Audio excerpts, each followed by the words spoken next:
Ikaw, te, magkano mga retirement mo? 25 years ka na, di ba? Ha? Tax-free ka na.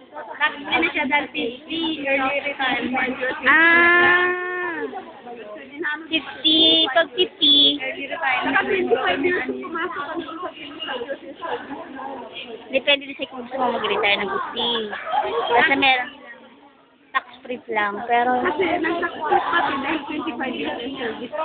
25 years in service, saka 50 years old na. 25 years in service ka na. Ilang taon ka nandito, te? 25 years na dito ang plano yun. Ah, 25 years old ka nag-start. 24 na. Galing naman ni Ate Carmen.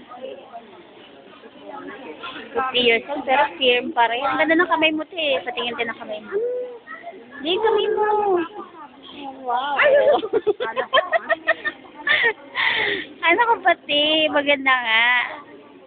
Ano mo ginagawa sa... Ano naman sa ano? Wala naman ako anak na. Yun ang ano, no? Kasi, Pag-isip ko lang pasok, pag-isip ka kakain, no? Pag may dapat kanta-kantahin mo. hindi ka na-stress sa buhay may asawa kasi nga, ano, social single. Individual ko. Ni-interview ko. YouTube yan, manay. 25 years in service. 50 and I'm still beautiful. Parang na nga.